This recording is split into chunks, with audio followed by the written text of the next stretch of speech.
Hello guys, welcome to back mini blog. तो आज के गणेश पूजा तो আমি যাচ্ছি গৌরীপুর। তো অটোতে উঠে পড়েছি, তোমরা দেখতে থাকো।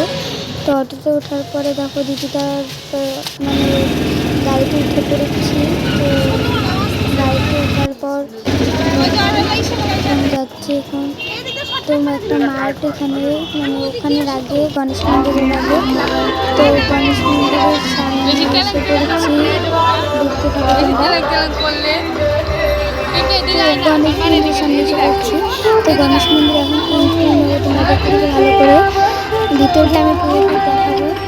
তো সেই ভিড় মানে ভিতরে থাকাই যায় না, এত বড়। তো প্যান্ডেল খুবই সুন্দর করেছে, বহুত সুন্দর। ওদেরকে আমি ধন্যবাদ জানাই যে গণেশ ঠাকুরের জন্য এতটাও ওদের কেয়ারফুল করে। তো ঢুকে পড়েছে মন্দিরটা, দেখি না মন্দিরের সামনে খুব ভিড়, কারণ ভিতর ঠেলে ঠেলে যেতে হবে, আর কিছু না। ভিতরে এসে গেছি, তো দেখো বাইরেটা এরকম। তো তোমরা দেখতে থাকো। রাত্রেবেলা এরকম হয়ে গেছে বাইরেটা, আর চারিদিকে আলো বেড়ে গেছে। তো আমি তো বের হয়ে যাবো এখন, যেহেতু রাত হয়ে গেছে, বাড়িতে ফিরতে হবে আবার।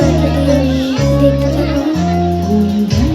তো বাড়িতে মানে তখন এত লাইটিং ছিল না, রাত্রে একটু লাইটিং হচ্ছে, দেখতে থাকো তোমরা। লাইটিং দিয়ে বাড়াচ্ছি আমি।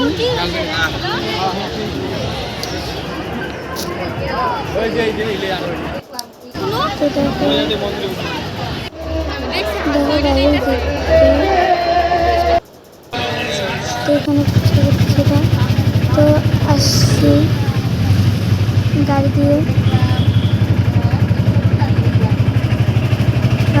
আর এসে বলছে যেতে হবে। তো গাড়ির সামনে এটা গাড়ির সাথে